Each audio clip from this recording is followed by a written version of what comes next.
हे निर्गुण निराकार, तू करता है जगत का, तू सबका आधार। कण कण में है बस रहा तेरा रूप अपार। तीन काल है सत्य तू, मिथ्या है संसार। घट घटवासी है प्रभु, अविनाशी करतार। दया से तेरी हो सभी भवसागर से पार। निराकार साकार तू जग के पालनहार। हे बेहद महिमा तेरी दाताय परम पार। परम पिता परमात्मा सब तेरे संतान। भला करो सबका प्रभु, सबका हो कल्याण। तेरी ओट सहारा, तेरा तन मन ढोल दुमावा। कहे अवतार तेरी ही, दाता दिन राति गुण गावा। एक तू ही निरंकार, एक तू ही निरंकार। मैं हूँ सदा भोलनहार, मैं हूँ सदा भोलनहार। तू है दाता बख्शनहार, तू है दाता बख्शनहार। मेरे अवगुण ना चीतार, मेरे अवगुण ना चीतार। एक तू ही निरंकार, एक तू ही निरंकार। तेरा रूप एक संसार, तेरा रूप एक संसार। सबका भला करो किरतार, सबका भला करो किरतार। मेरी मंगए दातार, मेरी मंगए दातार। एक तू ही निरंकार, एक तू ही निरंकार। मेरा डोले ना इतबार, मेरा डोले ना इतबार। बख्शो सदा भक्ति प्यार, बख्शो सदा भक्ति प्यार। करा में संतादा सत्कार, करा में संतादा सत्कार। एक तू ही निरंकार, एक तू ही निरंकार। સર્વના હૃદયમાં રહેલા પરમપિતા પરમાત્માના હું હૃદય ભાવથી સર્વેને હું પ્રણામ કરું છું.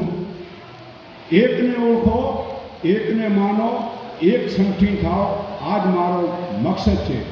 તો અડધો કલાક સમય મળ્યો છે એટલે હું શરીર સ્વાસ્થ્ય માટે સાધારણ કહીશ. બાકીનું વિશેષ જે છે પરમાત્મા વિશે અને આત્મા વિશે અને દેવી દેવતાની ભક્તિ કેવી રીતે સાચી રીતે કરવી એ વિશેનું ખાસ કહીશ.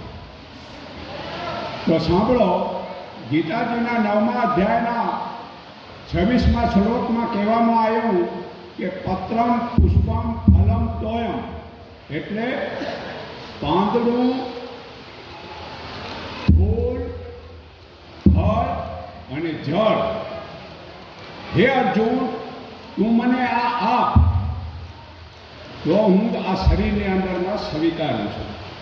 તો વિચાર કરો, આજે આપણે ઝાડવાની અંદર જે હેમોગ્લોબિન છે અને આપણા શરીરમાં હેમોગ્લોબિન ઓછું થાય તો ઝાડવાનો પાંદડાનો લીલો રસ તમે પીઓ, એમાં બે કેટેગરી જુદી કરવી પડે. જેને ચામડીનો રોગ થયો છે એને તુલસીના 21 પાંદડા, બીલીપત્રના 21 પાંદડા અથવા કડવા લીમડાના 21 પાંદડા. જો કડવો રસ લો તો તમારા શરીરની શુદ્ધિકરણ કરે. શું કરે? શરીરની શુદ્ધિકરણ કડવો રસ કરે. તો જેને કોઈ પણ ચામડીનો રોગ હોય, પ્લસ યાદ રાખજો, આંખના બે ખૂણા લાલ હોય અને સફેદ ભાગ જે છે એમાં પીળાશ હોય તો એને પહેલાં શરીરમાં ગરમી વધારે, એને 10 ગ્રામથી વધારે ન લેવા. પછી લોહી શુદ્ધ થાય ને મતલબ કે વધારે લેશો તો શરીરમાં વધારે ગરમી થઈ જશે. અચ્છા, હવે શરીરની જો સફાઈ કરવી હોય તો કુદરતી લીંબુ છે કે આંબળા છે, જેનામાં વિટામિન સી મળે, જેનામાં કુદરતી ખટાશ છે, એ કુદરતી ખટાશ લેવાથી શરીરની શુદ્ધિકરણ થાય. શું થાય? શરીરની સફાઈ. અંદરના ભાગમાં સફાઈ કરવી હોય તો સફાઈનું કાર્ય ખાટો રસ કરે. કડવો રસ લોહીની શુદ્ધિ કરે અને ખાટો રસ એ શરીરની સફાઈ કરે. અચ્છા, શરીરમાં કમજોરી હોય, શક્તિ ઓછી થતી હોય તો શરીરમાં મીઠો રસ શરીરની શક્તિ વધારે. તો 10 ફેંસી ખજૂર, 2 અંજીર અથવા કાળી દ્રાક્ષમાં જે મતલબ કે બીજ હોય, અંજીરની કાળી દ્રાક્ષમાં જે બીજ હોય એવા 15 નંગ, એક 11 વાગે, એક 5 વાગે તમે આ મીઠો રસ લો એટલે શરીરમાં શક્તિ વધે. એટલે ભગવાને 6 પ્રકારના રસ બનાવ્યા. એ 6 પ્રકારના વિષયમાં અત્યારે સમય નથી એટલે હું નથી કહેવાનો, પણ હવે દેવી દેવતા વિશેને કહું છું, કારણ કે સમય અડધો કલાક. દેવી દેવતાને પૂજવાની રીત. આ સૃષ્ટિ જ્યારે બનાવી પરમપિતા પરમાત્માએ, ત્યારે ગીતાજીના 4થા અધ્યાયના પહેલા શ્લોકમાં કહેવામાં આવ્યો, હે જોન, આ યોગ મેં સૂર્યને કહ્યો હતો. સૂર્ય એના પુત્ર ઈશ્વરને, મનુને કહ્યો હતો. મનુએ રાજા ઈશ્વરને કહ્યો હતો. આ જો લાંબા સમયને માધ્યમ દ્વારા લોપ થઈ ગયો, એટલે મહાભારતના યુદ્ધમાં 5200 વર્ષ પહેલા આ ગીતાનું જ્ઞાન ફરી રિપીટ કરવામાં આવ્યું છે. તો આ સૃષ્ટિ ક્યારે બની? 1,08,53,117 વર્ષે આ સૃષ્ટિ બની. આ સૃષ્ટિ જ્યારે બની ત્યારે પરમપિતા પરમાત્માએ આ સૃષ્ટિની અંદર તમામ દેવી દેવતાઓને, જેમ નાટક થાય અને નાટકની અંદરમાં પાત્ર ભજવામાં આવે એવી રીતે દરેકને પાત્ર ભજવામાં આવેલા છે. તો બ્રહ્માજીને મતલબ પાત્ર ભજવામાં આવ્યો કે બ્રહ્માજી તમે જાઓ, તમારી અંદરમાં 4 જે વેદ કહેવાય, રઘુર્વેદ, યજુર્વેદ, સામવેદ અને અથર્વવેદ, આ 4 વેદનું જ્ઞાન પરમપિતા પરમાત્માએ કહ્યું તમે સમાધિ લગાવશો એટલે તમારા અંદર એ 4 વેદનું જ્ઞાન પ્રાપ્ત થશે. ને એ 4 વેદનું જ્ઞાન પ્રાપ્ત થયા પછી તમે તમારા જીવનમાં એ 4 વેદનું જ્ઞાન આચરણ કરજો અને જગતને તમે સમજાવજો. મા બ્રહ્માણીને કહ્યું કે તમે જ્યારે આ બ્રહ્માજી 4 વેદ ભણે ત્યારે એ 4 વેદનું જ્ઞાન તમે યાદ રાખજો. તો બ્રહ્માણીને પાત્ર જગતના સર્જનારે 1,96,08,53,117 વર્ષ પહેલા આ પાત્ર ભજવા મૂકેલા હતા. તો હવે વિષ્ણુ ભગવાન અને લક્ષ્મીજીને પાત્ર ભજવા એ મોકલ્યા હતા પરમપિતા પરમાત્માએ કે તમે 4 પ્રકારના પુરુષાર્થ કરજો: ધર્મ, અર્થ, કામ અને મોક્ષ. આ 4 પુરુષાર્થ તમે તમારા જીવનમાં ઉતારજો અને જગતને મતલબ સમજાવજો. તો પહેલો પુરુષાર્થ કયો? ધર્મ. ધર્મ કેને કહેવાય? નીતિ, નિયમ. નીતિ કેને કહેવાય? વિચારીને બોલવું, બોલવા પછી ફરીને જવું, ને બોલ્યા પછી જો ફરી જાય અને બોલ્યા પછી ફરે તો એક માણસને 1 ગાય માર્યાનો હત્યાનો પાપ લાગે. આ મનુસ્મૃતિમાં. તો વાણીને વિચારીને બોલવાનું, બોલ્યા પછી ફરીને જવું, તો આને નીતિ કહેવાય. ને નિયમ કેને કહેવાય? કે સવારે બ્રહ્મ મુહૂર્તે ઉઠવાનું. 4 થી 6 ને બ્રહ્મ મુહૂર્ત કહેવાય. અને 4 થી 6 ની વચ્ચે જો ન ઉઠે તો મનુસ્મૃતિમાં લખેલું હોય એક દિવસ ઉપવાસ રાખવો, કાં 100 ગાયત્રી મંત્ર બોલવા, ને 4 થી 6 ની વચમાં ઉઠવું જરૂરી છે. આ નિયમ કહેવાય. નિયમના બીજા તો મતલબ બપોર સુધી હાલે, પણ હવે ધર્મની વિશે બીજો પોતાની ફરજમાં આવતું ઉઠો ત્યાંથી કરી, સાસુ હોય, સસરો હોય, આડોશી હોય, પાડોશી હોય, કૂતરું હોય, મીંદડું હોય, ઝાડ હોય, પશુ હોય, પક્ષી હોય, દેવ હોય, દાનવ હોય, માનવ હોય, ઋષિમુનિઓ કે અવતારી પુરુષો હોય, આપણા પોતાના આત્મા અને સામેના આત્માને દુઃખ ન થાય એવો શુદ્ધ વ્યવહાર કરવો, એનું નામ ધર્મ. હવે અર્થ વિશે, અર્થ એટલે સંસ્કૃતિ ભાષા એ આપણી જાડી ભાષામાં કહેવાય પૈસા. પૈસા કમાવામાં કૃષ્ણ ભગવાન અર્જુનને કહેરા, હે અર્જુન, તું તારા સધર્મ અપનાવ. સધર્મ એટલે પોતાના બાપ દાદાનો ધંધો હોય ને સધર્મ કહેવાય. તો કે અમારા બાપ દાદાનો ધંધો તો રાજા હતા, તો તું રાજા થા. તો કે અમારા ભાઈ લઈ લીધો, તમારા ભાઈ લઈ લીધો, એ રાજ કરશો તો દુનિયા દુઃખી થશે, તમે રાજ કરશો તો જગત સુખી થશે. એટલે બાપ દાદાનો ધંધો કરવો એને સધર્મ કહેવાય. બીજે નંબર, હવે કામ. કામ વિશે આ જગતમાં 99% મતલબ કોઈ સમજે નથી. લગ્ન થાય એટલે પોતાની પત્નીને ઋતુદાન દેવાના ભાવથી, હું ભક્ત દાતાર અને સુરીર સંતાન બનાવીશ એ ભાવથી ઋતુદાન દેવું, એનું નામ કામ.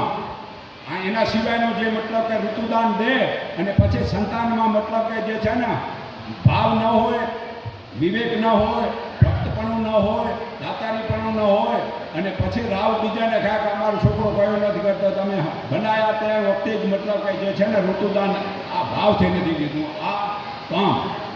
ચોથું, મોક્ષ.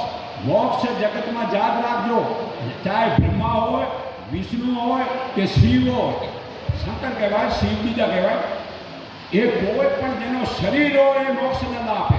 ગીતાજીના 18મા અધ્યાયના 62મા શ્લોકમાં કહેવામાં આવ્યું, હે અર્જુન, તે પરમેશ્વરને શરણે જા, તેના વડે તને સનાતન મોક્ષ પદની પ્રાપ્તિ થશે. તો મોક્ષ કોણ આપે?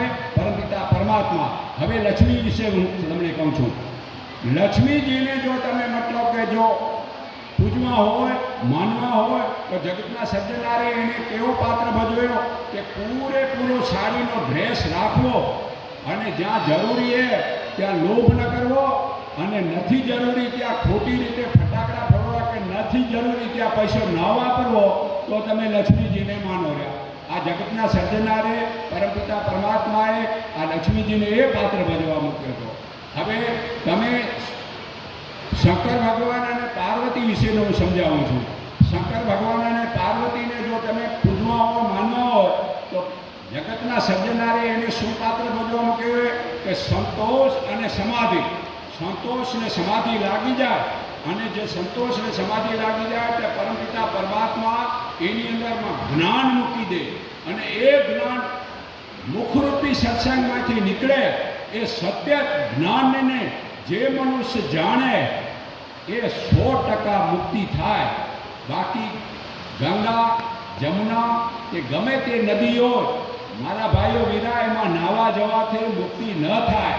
અને જો થાય તો ડેટકા, કાચબા અને મચ્છરના ઓબ્જેક્શન ઉઠાવે કે અમે 24 કલાક આની અંદર છે, અમારો નંબર ના આવે, અડધા કલાકની મુક્તિ થાય. શરીરની ઉપરની મેલ હોય સાફ થાય. બાકી ગંગા જમુનામાં ક્યાંય નાવાથી કાંઈ અંદરની પવિત્રતા ન થાય. તો સાંભળી લો, જ્યાં સુધી શિવ, શંકર ભગવાન અને પાર્વતી એને શું કર્યું એ કરો, એને સંતોષ ને સમાધિ રાખીએ એ કરવાનું. પાર્વતી શું કર્યું જા જા નિંદરા હું તને વારું, તું છે નારદ તારી રે પશુ પક્ષીને એ સુખડા આપું, દુખડા એના લઈ લઉં વારી રે. જા જા નિંદરા હું તને વારું. જો પાર્વતી બનવું હોય તો પોતાના સુખ ભલે છીનવાઈ જાય, બીજાના દુઃખને હળવા કરો તો તમે પાર્વતી બન્યા કહેવાય. આ દેવી દેવતાનો તો વિશેષ કરવું હોય તો હજી બપોરું દી હાલે. એટલે હું જગતના સર્જના અને આત્મા વિશેની સમજણ આપું છું. ઘણા માણસો એમ કહે છે કે આત્મા જ્ઞાન કેમ થાય? તો આત્મા જ્ઞાન સાંભળી લેજો. આત્મા કેવો છે એ તો ગીતાજીના બીજા અધ્યાયના 23મા શ્લોકમાં કહ્યું છે કે આત્મા કપાય નહીં, ભીંજાય નહીં, બળે નહીં ને પવનથી સુકાય નહીં. એનાથી કાંઈ પારગત નથી. આત્મા જ્ઞાન ઉતરે તો મહાન મતલબ પારગત થાય. તો આત્મા જ્ઞાન કેવી રીતે જીવનમાં ઉતરશે? જો આપણે બુદ્ધિની જે વસ્તુ હોય એ આપણા જીવનમાં ન રહેવાની. ગીતાજીના 13મા અધ્યાયના 7મા શ્લોકમાં કહેવામાં આવ્યું કે હે અર્જુન, તું ઈચ્છા છોડી દે, વેર છોડી દે, ઈર્ષા છોડી દે. આ શરીરની અંદરમાં જે દારૂ પીવું, જુગાર રમવી, કોઈ પણ મતલબ કે વેર ઈર્ષા કરવા, અપલક્ષણ ટૂંકમાં ઘણા નામું છે કે સ્વાર્થ રાખવો કે અભિમાન રાખવું, આ બધા અપલક્ષણો છોડી દે તો જ જ્ઞાન ઉતરે. જ્યાં સુધી વિચાર કરો કે આપણે ખેતરમાં વાવવું હોય અને પાણા કાંકરા પડ્યા હોય તો શું મતલબ વાવી પહેલાં પાણા કાંકરા સાફ કરીએ ને તો આ જે છે ને સ્વાર્થ, મોહ, લોભ, આ પાણા કાંકરા શરીરમાં પડ્યા એ પહેલાં નીકળે તો માય મતલબ વાવી તો ઉગે, એ તો જ્ઞાન માય ઉતરે. તો આત્માનું જ્ઞાન ઉતારવું એ કાંઈ મતલબ કે થેલી લીધી ને માર્કેટમાંથી શાક લઈ આવ્યા એવું નથી. જીવનમાં સંયમ નયમ પાલન કરવું પડે તઈ મતલબ આત્મા જ્ઞાન ઉતરે. અને પરમાત્મા વિશે હવે તમને કહું છું. પરમાત્મા ગીતાજીના 15મા અધ્યાયના પહેલા શ્લોકમાં કહેવામાં આવ્યો છે, હે અર્જુન, આ સંસાર એક પીપળાનું વૃક્ષ છે અને મૂળ હું ઉપર છું. અને જંગમ કેને કહેવાય? કે જે પંખેથી આમ ઉડતા હોય ને પગેથી હાલતા હોય એને જંગમ કહેવાય. અને થાવર કેને કહેવાય? એક જ જગ્યાએ આમ ઊભા હોય એને થાવર કહેવાય. તો કે આ સંસાર પીપળાનું વૃક્ષ છે અને બ્રહ્માજીથી કરી ને થાવર જંગમ તમામ આ સૃષ્ટિરૂપી મારો વિસ્તાર પામેલો છે. તો પરમપિતા પરમાત્મા એક જ છે. તમે એને પૂછો કે પરમાત્મા કેટલાય તો બધાય જવાબ દેશે એક જ છે. અને આપણે જે પરમાત્મા સિવાયને અને કેટલાયને પરમાત્મા બનાવી બેઠા છીએ. તો વિચાર કરો, કોઈ પણ મતલબ કે જે છે ને ગીતા હરખી રીતે વાંચી જ નથી એનું નક્કી થાય. અને જો ગીતા બરાબર વાંચી હોય તો 10મા અધ્યાયના 18મા અધ્યાયના શ્લોકમાં અર્જુનજી પૂછે છે કે હે પ્રભુ, તમારી વિભૂતિ વિશે મને કહો. તો ભગવાન શ્રી કૃષ્ણ કહે છે, મારી વિભૂતિનો કોઈ પાર નથી, પણ હે અર્જુન, હું તને મુખ્ય મારી વિભૂતિ વિશે કહીશ. તો આ સૃષ્ટિરૂપી નાટકમાં જગતના સર્જનાર પરમપિતા પરમાત્માએ આ વિભૂતિ બનાવી હોય. તો 12 આદિત્યોમાં વિષ્ણુ મારી વિભૂતિ છે, શંકર મારી વિભૂતિ છે, રામ મારી વિભૂતિ છે, પીપળો મારી વિભૂતિ છે, નારદ મારી વિભૂતિ છે. વિભૂતિનો અંત નથી, આ લમણ થાય. એટલે ટૂંકમાં કે આ જે વિભૂતિઓ છે એને આપણે ભગવાન માની રહ્યા અને જેને વિભૂતિઓને બનાવ્યાવાળાને ઓળખતા નથી, ત્યાં જ આપણી સંગઠનની એકતા થતી નથી. સંગઠન એકતા ક્યારે થશે? કે પરમપિતા પરમાત્માને જ્યાં સુધી આપણે નહીં ઓળખીએ ને નહીં માનીએ, નહીં ભજીએ, ત્યાં સુધી એકતા નહીં થાય. તો હવે આપણે ભક્તિ કરવી હોય તો ભક્તિ વિશેની હું સમજાવવાનું દઉં. ભક્તિ કોઈ પણ ભજન કરો, ભજન કરે કદી મતલબ કે જે છે ને પારગત ન થવાય. ભજનનો અર્થ જ કોઈ નથી સમજ્યો. ભજન એટલે હે મન તું ભજ, એટલે પરમાત્માને આમ જો, એનો અર્થ એ થાય. ભજન બોલવાનું નથી, ભજન જીવનમાં ઉતારવાનું. ભક્તિ કરવી હોય તો યાદ રાખજો, ગીતાજીના 5મા અધ્યાયના 8મા અને 9મા શ્લોકમાં કહ્યું છે, તત્વજ્ઞાની પુરુષ ખાય, પીએ, જુએ, સાંભળે, બોલે કે ઊંઘે કે ઇન્દ્રિયોના વિશે ઇન્દ્રિયો વર્તે છે, હું કાંઈ કરતો નથી. તો સાંભળી લેજો. હવે યાદ રાખજો, તમારે ભક્તિ કરવી એ 100% ફરી મનુષ્ય બન્યું હોય તો ગીતાજીના 9મા અધ્યાયના 25મા શ્લોકમાં પુરાવો હોય કે દેવોને પૂજનારા દેવોને મળશે, પિતૃને પૂજ અને ભૂતોને પૂજનારા ભૂતોને મળશે ને ભગવાન કે મને પૂજનારા મને મળશે. આપણે પૂજવું બધું દેવી દેવતાને, પિતૃને ને ભૂતોને અને મેળવું ભગવાને, એ કેમ મેળ પડે? તો પરમાત્મા યાદ રાખો, ગીતાજીના 13મા અધ્યાયના 16મા શ્લોકમાં કહેવામાં આવ્યો, હે અર્જુન, બ્રહ્મ ભૂતોની અંદર પણ છે અને બહાર પણ છે. એ સૂક્ષ્મ છે એટલે જોવાને અસંભવ છે, પણ એ ગુરુના માધ્યમ દ્વારા એ મતલબ કે પરમાત્માના દર્શન થાય. ગુરુના માધ્યમ સિવાય મતલબ કે દર્શન થાય નહીં, કારણ કે સૂક્ષ્મ વસ્તુ હોય. આપણો આત્મા પણ સૂક્ષ્મ હે, પરમાત્મા પણ સૂક્ષ્મ હે. પરમાત્મા સૂક્ષ્મ હે અને આત્મા સૂક્ષ્મ હે. જગતમાં 24 તત્વ છે, એ જડ છે અને 2 તત્વ ચેતન છે. ટોટલ હું અત્યારે તમને 26 તત્વની સમજણ આપું છું. 26 તત્વમાં સાંભળી લેજો, ગીતાજીના 7મા અધ્યાયના 4 અને 5મા શ્લોકમાં જળ અને ચેતનની પેલી તમને સમજણ આપું છું. જળ વસ્તુ કેને કહેવાય? પૃથ્વી, જળ, અગ્નિ, વાયુ, આકાશ, મન, બુદ્ધિ ને અહંકાર, આ 8 વસ્તુ જડ છે. અને આપણો આત્મા ચેતન છે અને પરમાત્મા મહાચેતન છે. આપણા આત્માને પરમાત્મા તરફ જેવું છે. આજે 99% માણસ આ પૃથ્વી, જળ, અગ્નિ, વાયુ, આકાશ, મન, બુદ્ધિ ને અહંકારમાં જ હાલ્યા રાખે. જ્યાં સુધી આ જળ વસ્તુ અને ચેતન વસ્તુની સમજણ નહીં પડે ત્યાં સુધી મારા ભાઈ કોઈ દિવસ તમે પારગત નથી થવાના. યાદ રાખજો. હવે 26 તત્વોની તમને હું સમજણ આપું છું. 26 તત્વો કેને કહેવાય? એક પરમ પિતા પરમાત્મા મુખ્ય, બીજે નંબર આત્મા. સૃષ્ટિમાં ગમે તે પરમપિતા પરમાત્મા સિવાયનો નંબર આત્માનો હોય. આત્મા શું છે એ આપણે જાણતા નથી, એટલે આપણે જેને આત્મા સિવાય બીજાને જેને તેને મતલબ જે છે ને ઊંચી વસ્તુ માની રહ્યા. તો આત્મા ચેતને, પરમાત્મા ચેતને. અને હવે હું જે કહું છું એ ટોટલ વસ્તુ પ્રકૃતિ કહેવાય અને એ પ્રકૃતિ જડ છે.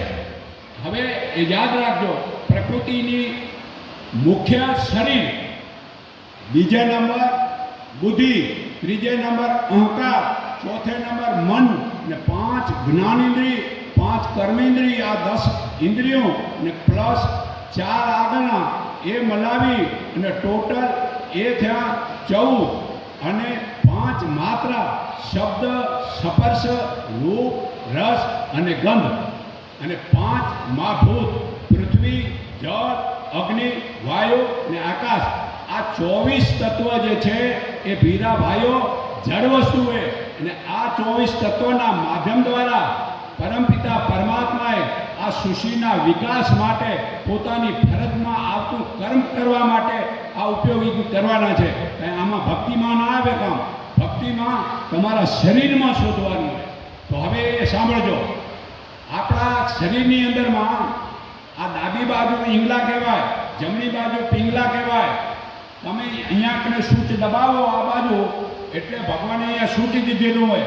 15 વખત શ્વાસ પહેલો મતલબ ડાબી બાજુથી લો તો આ શરીરમાં સફેદ લોહીના કણે ચાર્જેબલ થાય.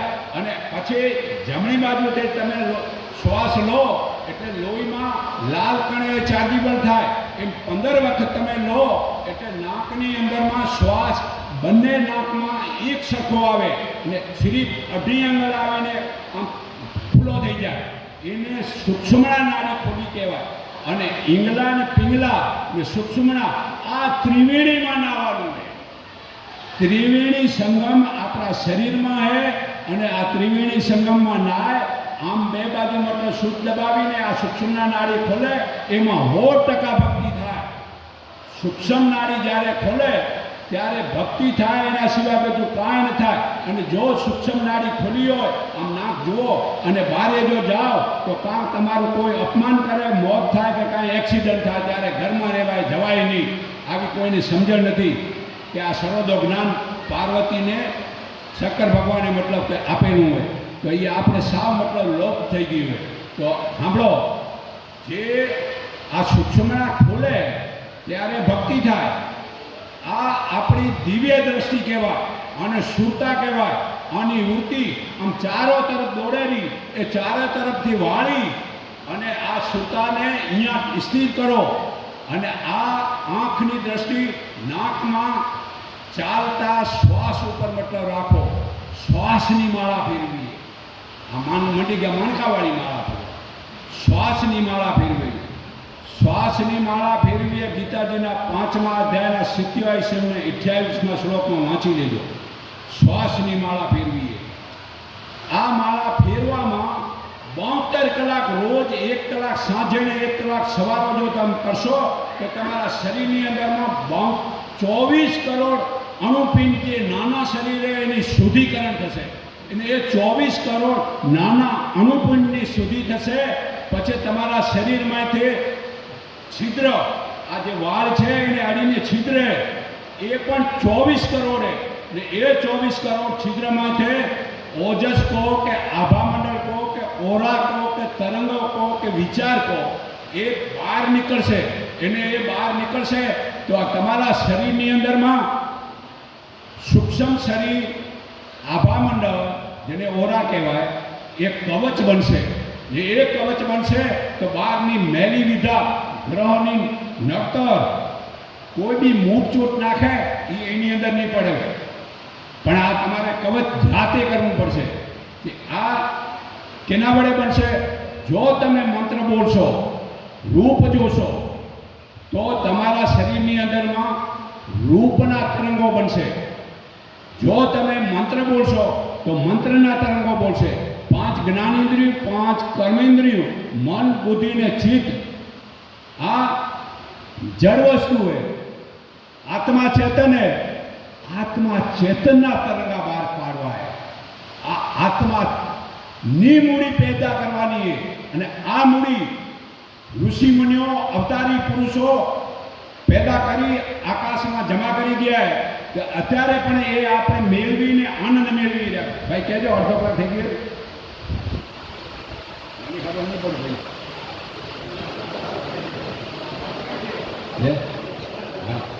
આ યાદ રાખજો તમે કે જ્યાં સુધી તમે પોતાના ચેતન આત્માના જ્યાં સુધી તરંગા નથી બનવાના, ત્યાં સુધી આપણે આપણું પોતાનું કવચ આપણે પેદા નહીં કરી શકીએ, પોતાનું રક્ષણ આપણે નહીં કરી શકીએ. અને પરમપિતા પરમાત્માને નહીં મતલબ કે શરણે જઈએ તો ફરી આમાં ભૂલ જો કરશું તો ગીતાજીના 17મા અધ્યાયના 9મા શ્લોકમાં કહ્યું હોય કે કડવો ખાટો અતિ દાહ કરનાર રાજસી માણસને પ્રિય હોય છે અને રોગ, શોક અને દુઃખ ઉત્પાદન કરવાવાળો છે. તો વિચાર કરો કે જ્યારે 17મા અધ્યાયના 10મા શ્લોકમાં કહેવામાં આવ્યું કે હે અર્જુન, એક પોર પડી રહેલો, ઉતરેલો, દુર્ગંધ કરતો અપવિત્ર ખોરાક તમોગુણીને પ્રિય હોય છે. તો ભાઈ ગીતામાં તો એક પોરને 2 કલાક કહેવાય. પણ આજે વિચાર કરો, પેકેટમાં વસ્તુ ભરેલી, ત્યારે મતલબ કે એમાં દવા નાખીને બગડે નહીં, પણ એ દવા આપણા શરીરમાં એટલી હાનિકારક કરે છે કે અત્યારે આ પેકેટની વસ્તુ ખરેખર ખવાય નહીં. પણ આ તો ગીતામાં તો 2 કલાક કહ્યું હોય, પણ આપણે તો 8-8, 10-10, 15-15ની વાસી વસ્તુ ખાયા રાખી. અને જો ખાધા રાખશો તો યાદ રાખજો, કાન ખોલો રાખજો અને એક મંત્ર રાખજો. જો તમે તમોગુણી વિચાર શરીરમાં રહેશે અને તમોગુણની વૃદ્ધિમાં મૃત્યુ જો થશે તો ગીતાજીના 14મા અધ્યાયના 15મા શ્લોકમાં કહેવામાં આવ્યું હોય, હે અર્જુન, તમોગુણની વૃદ્ધિમાં મૃત્યુ થનાર મનુષ્ય પશુ, પક્ષી, ઝાડ પાનમાં જન્મ થશે. હવે આવો મનખાદેહ મળ્યો હોય તે શું પસંદ નથી? જો પસંદ હોય તો વાસી વસ્તુ ખાવાનું છોડી દો. આ ગીતાનો મતલબ ઉદ્દેશ છે. તો હું એવું નથી કહેતો કે બાપાના આમ ખાતા, હું વાસી વસ્તુ નથી ખાતો. હું મારા જીવનમાં ઘણી બધી વસ્તુ અનુભવ કરેલી, સિદ્ધ થયેલી વસ્તુને કરવું છું. પૂરેપૂરા 100% કે હું વાસી નથી ખાતો એવું નથી કહેતો, બને ત્યાં નથી ખાતો. વિચાર કરો, આજે 28 વર્ષને મતલબ કે અમદાવાદમાં અમે છીએ, 2 જ વખત હું હોટલમાં ગયો. પૂછી જોવા અમારા છોકરાઓ, તે પણ મતલબ એક વખત હંગાથે હતું ભેળું અને હોટલમાં બેને ખાધું હતું, અને એક વખત મતલબ રોટલી લીધી હતી. ને વિચાર કરો, આજે થોડુંક કાંક ટાઈમ હોય ને કહે છે હાલો જમવું હોટલમાં શું તમારી મા ઘરવાળી કે દીકરી એ જે રસોઈ કરશે ને એના જે ભાવ હે ને એ કદીએ હોટલવાળાના એવા ભાવ ન હોય.